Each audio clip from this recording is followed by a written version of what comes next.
Hello viewers, welcome to Science TV, 7 p.m. Prime News. I am your host Ruth Orimo, and sign language the voicing is Gideon Minor. Let us focus on what happened in our country. Very first news item. Deputy President Kithure Kindiki has lauded Kenya's firm shift towards a bold, modern and science-based conservation model, marking a significant transition in how the country protects its wildlife heritage. Speaking during the passing out parade of 147 Kenya Wildlife Service KWS cadets officers at the Manyani Law Enforcement Academy, Deputy President emphasized that the future of conservation in Kenya now rests on cutting-edge technology.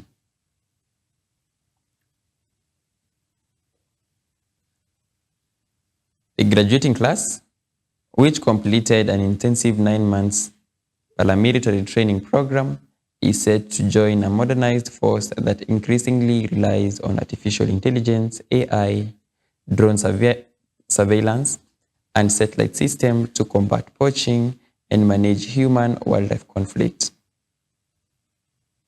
Kindiki highlighted that these AI-enabled tools, alongside the establishment of new wildlife corridors such as Nairobi National Park, Kapiti Wildlife Corridor, are essential to maintain the integrity of Kenya's ecosystem in a rapidly changing environment.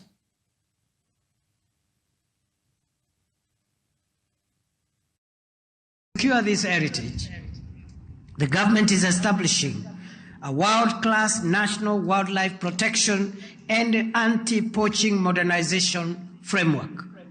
We are integrating elite ranger units, intelligence-led operations, AI-enabled surveillance, drones, satellite-linked patrol systems, and modern command and control network across our protected areas. We are strengthening cross-border cooperation to dismantle international wildlife crime networks and establishing a national wildlife forensics and intelligence center to fight poaching with science and precision.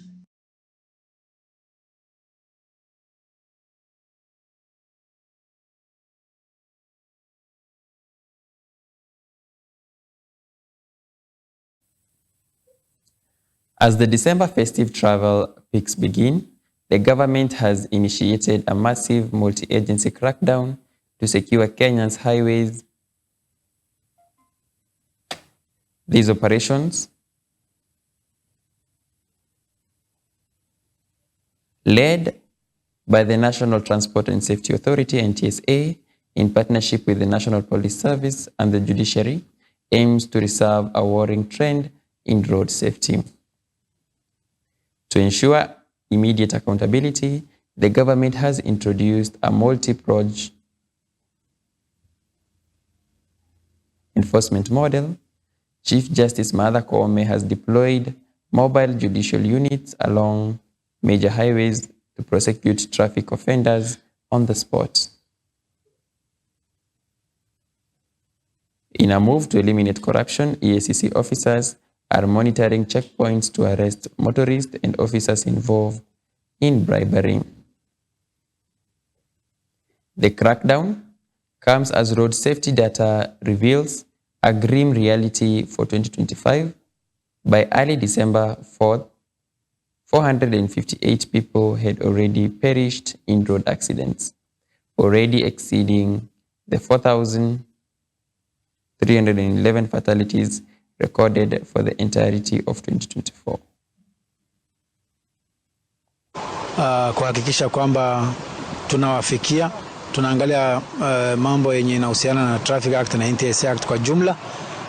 Hii ni msimu wa Krismasi, ni msimu wa watu kutembeleana, wapenda nao, na tunafanya kazi yetu kulingana na sheria, na pia tungeomba madereva wetu na wasafiri kwa jumla wakuwe waangalifu. Sasa ninaenda Nairobi, napata nimefungiwa. Sijui shida ni gani. Ni sisi tumekoza, ni driver amekoza, nafaa kufika Nairobi, naenda kasi kesho. Tafanya aje? Nimekaa almost 1 hour. Nashindwa sita ni gani inaendelea huku. Na gari ya Nyamira sijaiona ikiwa na sita, lakini leo nimepata na zimekaliwa. Hatujui chenye kinaendelea huku. Na driver ako na amesema hatujui chenye kinaendelea, nasema management iangalie. Sasa sisi management na sisi tunaingilia wapi? Yeye management wanafaa kujipanga mapema. Napata sisi huku ndio tumekaliwa.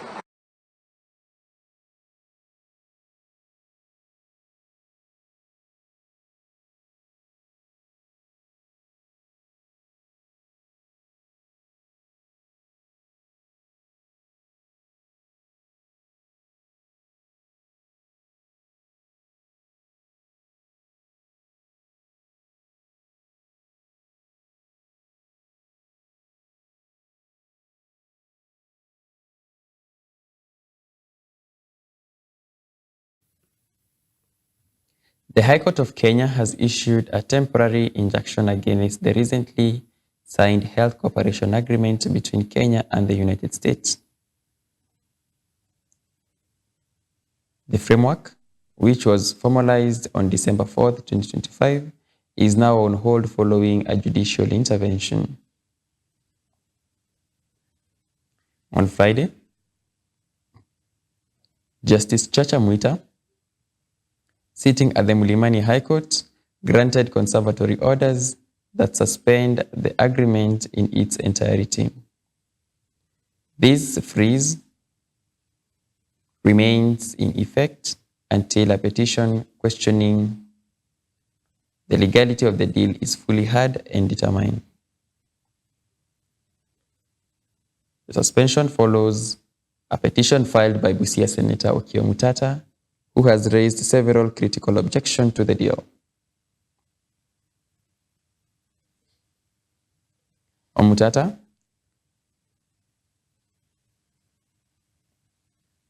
contends that the framework was signed in secrecy, bypassing mandatory public participation and failing to seek parliamentary approvals.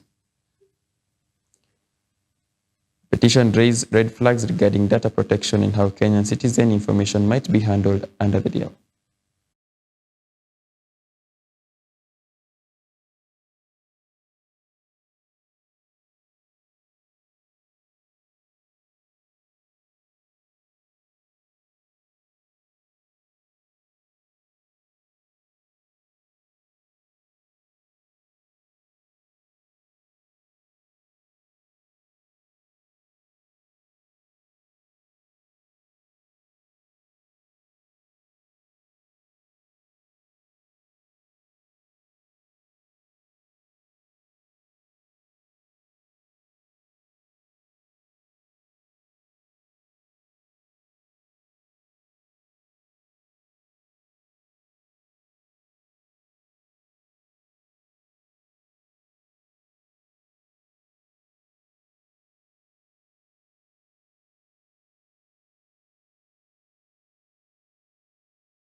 Opposition figures Peter Munya and Eugene Wamalwa have launched a scorching critique of President William Ruto's goal to transform Kenya into a Singapore-style economy.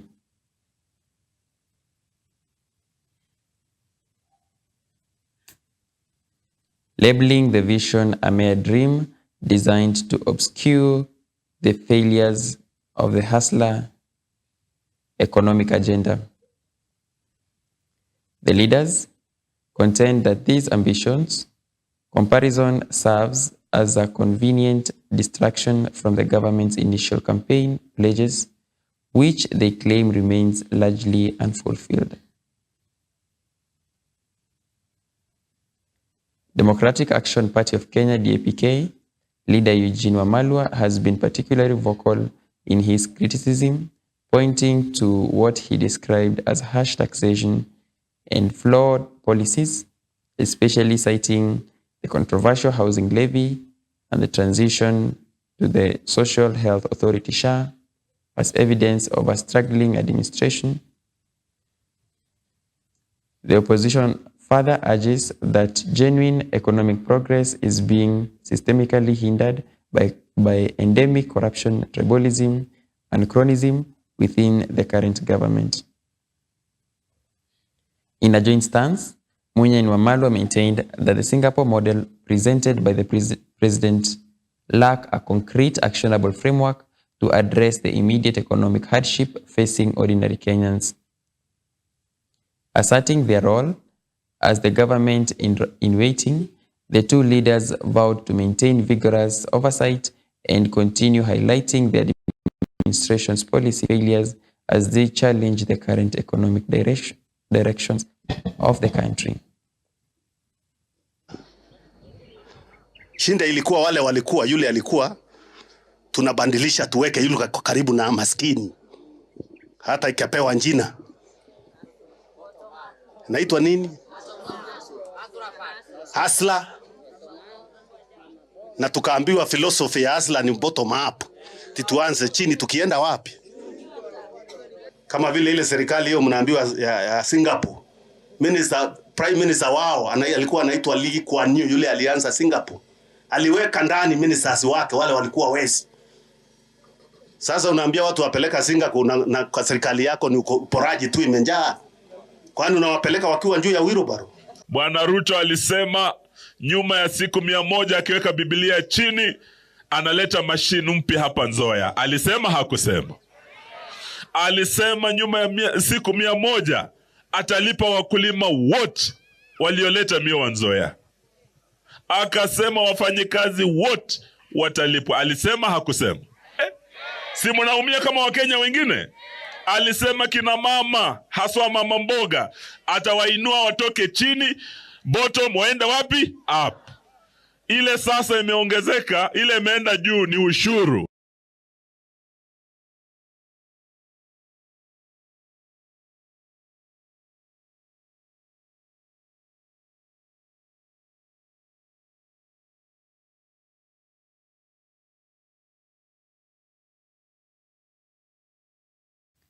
Parents and students are increasingly concerned about the delay in grade 10 placements following the inaugural grade 9 assessments.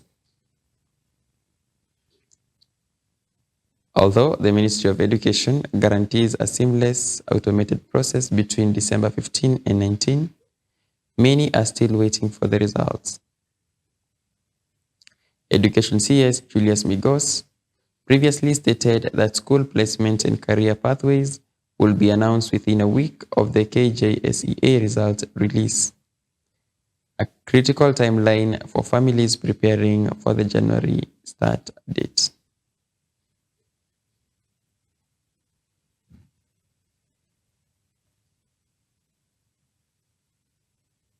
Triple 263 imeshindikana, hakuna kitu inaleta.